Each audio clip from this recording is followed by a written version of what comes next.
You ever notice how every year the government comes up with a new way to explain why you have to pay more taxes, but they don't have to fix a damn thing? It's like a subscription you never signed up for, except instead of Netflix raising the price for more content, the government raises the price and removes half the features. Roads? Gone. Schools falling apart. Hospitals? Ah, yes, the optional package. But the bill? Oh, that one always arrives on time. Funny how that works. And when tax season shows up, they smile and tell you, "We're doing this for your benefit." Really? Because last I checked, my benefits include potholes big enough to swallow a small child, police departments asking citizens for donations like some kind of charity, and politicians flying private jets to tell me to conserve energy. They take your money faster than a magician pulls a rabbit out of a hat. Except there's no rabbit, no hat, and no magic. Just a disappearing act. 1 second you're holding your paycheck. The next second the government grabs half of it like a hungry seagull stealing your sandwich at the beach. Yeah. And you stand there wondering if it even happened, but your empty wallet doesn't lie. Then they tell you you're not paying your fair share. Oh, that's my favorite part. I'm not paying enough. Buddy, I'm paying so much I should get a personal thank you card signed by every politician who wasted it. Maybe throw in a commemorative t-shirt. I funded the government and all I got was this lousy tax bill. And what do you get in return? Every year, less. It's like inflation became a government hobby. More taxes, fewer services. More spending, fewer results. It's a miracle, really. The government has mastered the art of charging premium prices for bargain bin performance. If the government ran a restaurant, they'd serve you an empty plate and then charge you extra for not appreciating the chef's vision. Nah. But hey, don't worry. They'll tell you everything is under control. They've got committees for the committees, reports for the reports, and meetings about the meetings they're planning to schedule. Meanwhile, you're trying to figure out why your money vanished faster than your New Year's resolutions. That's tax logic in America. You pay more, you get less, they blame you, and then ask for more again. It's the only business model where failure guarantees a bigger budget next year. And guess who's paying for it? Yeah, you already know. The idea that government taxes always seem to increase while public services continuously decline is one of those frustrations people feel but rarely put into words as sharply as George Carlin would. Every year, citizens are told the same familiar story. Taxes must go up to maintain or improve the basic services society depends on. Yet, as the bills get bigger, the quality of those services somehow shrinks. It's a strange kind of math that only governments seem capable of performing, subtracting value while adding cost and expecting applause for the performance. People look at their paychecks and see the tax deductions growing like weeds. They hear new terms invented every year. Infrastructure fees, environmental surcharges, special improvements tax, temporary emergency levies. The words change, but the result never does. More money leaves your pocket, supposedly, to keep schools functioning, maintain roads, support hospitals, and help communities thrive. But what you see in reality tells a completely different story. Schools struggle for funding, teachers buy their own supplies. Hospitals are overcrowded. Ambulances arrive late. And the condition of roads makes you wonder if meteor showers have been happening at night. This mismatch between what people pay and what they receive creates a deep sense of being cheated. It's like ordering a full meal at a restaurant, paying the bill up front and receiving a single slice of toast while the waiter explains that the kitchen needs additional funding to provide the rest. Citizens are constantly lectured about the importance of their tax contributions, but rarely do they see any direct improvement in their daily lives that reflects the increased financial burden placed on them. The government often justifies tax increases by pointing to large-scale projects or ambitious plans for the future. They talk about development, modernization, digital transformation, poverty reduction, and infrastructure upgrades. These grand visions sound promising, even inspiring, but they rarely manifest in concrete, visible results. Instead, people see half-finished bridges, delayed road repairs, outdated public systems, and endless bureaucratic excuses. Meanwhile, the money keeps flowing out of people's wallets with remarkable speed and consistency. A big part of the problem is that citizens have no real way to track where their money goes. If people could see a clear breakdown showing exactly how every dollar was spent, the gap between taxes collected and services delivered would become impossible to ignore. Governments often operate in a fog of paperwork. Committees, reports, audits, and budget reallocations that are so complex no ordinary person can make sense of them. This complexity becomes a shield that allows inefficiency, waste, and mismanagement to thrive without accountability. Imagine if a private company behaved this way. If a business charged customers more each year while providing worse products and terrible customer service, it would collapse within months. Customers would leave, competitors would take over, and the company would disappear. But governments have no competition, no rival company offering a better public services at a lower tax rate. Citizens can't choose a different provider. They're locked in, obligated to keep paying more, even when they clearly receive less. This forced dependency allows the cycle to continue indefinitely. People often feel powerless watching taxes rise without any noticeable improvement in their lives. They see the same potholes year after year, the same broken streetlights, the same overcrowded clinics, the same outdated government offices that take forever to complete simple tasks. They notice that public services become slower, less efficient, more bureaucratic, and strangely more fragile. Everything seems underfunded except the one thing that never runs out of fuel: the government's ability to demand more money. And so the pattern becomes predictable. Every year, taxes go up. Every year, services go down. And every year, citizens are told the same message: we need just a little more to make things better. But the better never arrives. Only the bill does.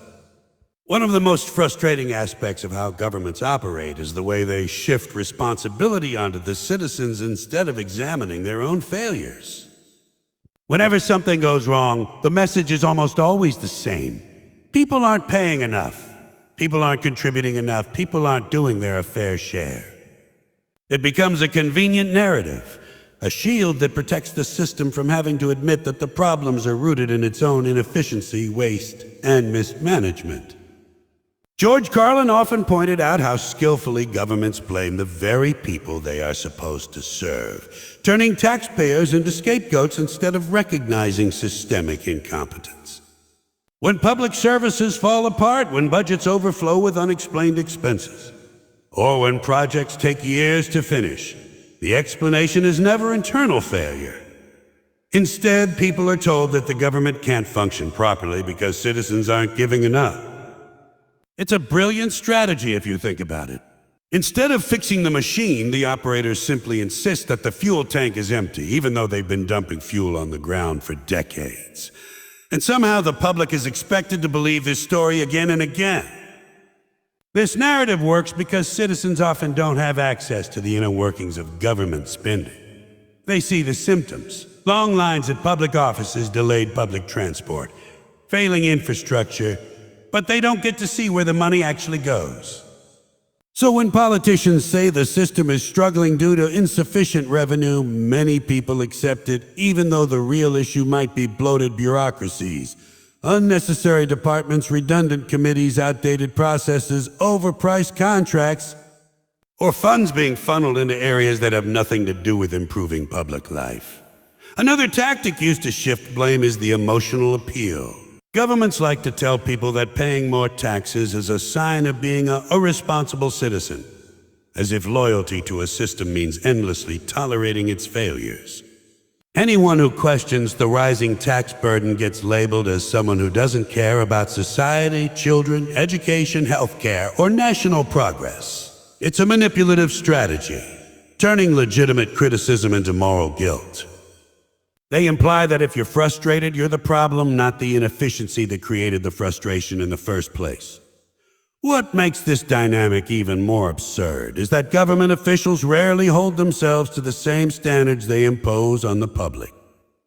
Mistakes made by leaders or institutions rarely result in consequences. If a public project goes massively over budget, nobody gets fired.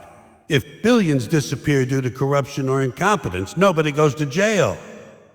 If a policy fails, they simply create a new committee to study why it failed. spend more money doing the studying, and then blame taxpayers again when the next plan collapses. Citizens, meanwhile, are expected to tighten their belts every time the government makes a mess it refuses to clean up. Politicians often present themselves as victims of circumstance. They claim their hands are tied, that the economic situation leaves them no choice but to ask for more from the public. Yet these same politicians seem to enjoy perks, privileges, travel budgets, security teams, and luxury offices that never seem to be affected by tax shortages. It's strange how the system allegedly struggles to pay for school books, medical supplies, or road repairs, but never struggles to pay for political campaigns, government vehicles, and bureaucratic expansions. The gap between what the public is told and what the public sees becomes impossible to ignore. Even when citizens do pay more, the improvements they were promised frequently never arrive. Governments are quick to raise taxes in the name of progress, but slow to deliver any actual progress. And when the promised results fail to materialize, the blame shifts once again, this time claiming the public still hasn't contributed enough. It's a cycle designed to protect the system at all costs, ensuring that responsibility never lands where it truly belongs. In this pattern, the government becomes a master at avoiding accountability, always finding a way to redirect criticism toward the people who fund its operations. This creates a dynamic where citizens are made to feel responsible for failures they didn't cause, while those who caused them remain comfortably insulated behind layers of bureaucracy and excuses. The idea that tax logic is built on disappearing money and empty promises is something people experience every year, yet rarely talk about openly. Every tax season, citizens hand over a significant portion of their hard-earned income, with the expectation that this money will be used to improve their community, strengthen public services, and make life a little easier. But instead of seeing results, people watch their contributions dissolve into a maze of bureaucracy, lost paperwork, inflated project costs, and vague explanations that never actually answer where the money went. It becomes a routine. Pay first, hope later, and receive nothing but disappointment. What makes it even more frustrating is how the government always communicates with confidence.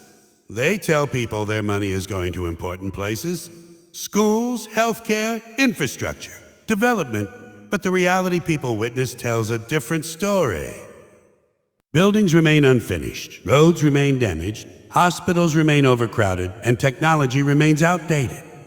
Instead of visible progress, all the public sees are announcements, ceremonies, and ribbon cuttings for projects that never fully materialize. The promises are loud, but the results are quiet, sometimes silent. People start to recognize a pattern. When the government needs money, they talk about urgency, crisis, national responsibility, and the need to act now. But when it's time to show what they've done with that money, suddenly everything becomes complicated, delayed, or classified.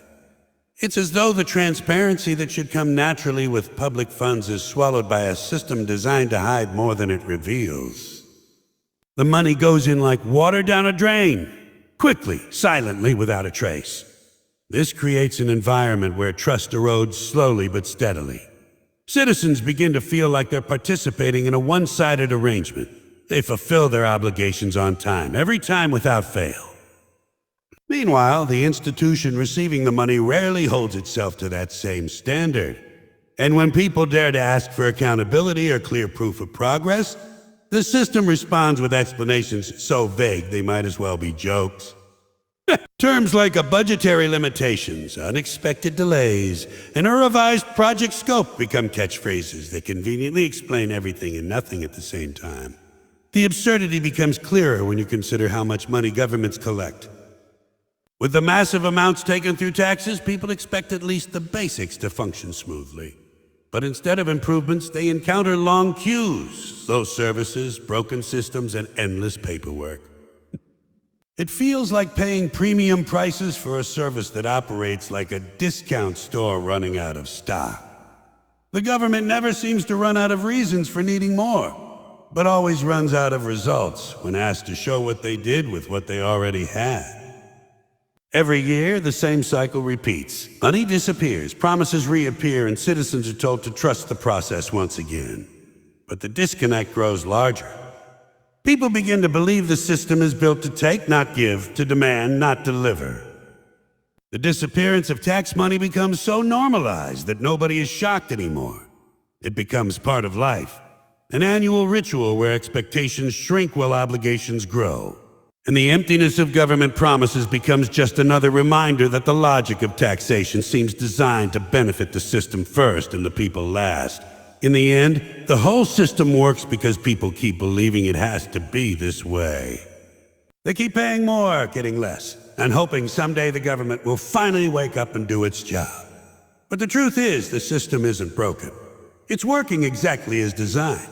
It takes your money, blames you for the shortfall, hides the results, and then asks for even more.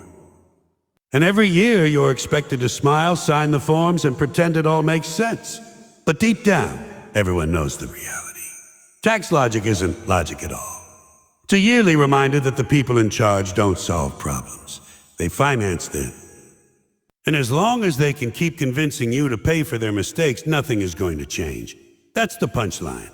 And unfortunately, you're the one paying for the joke.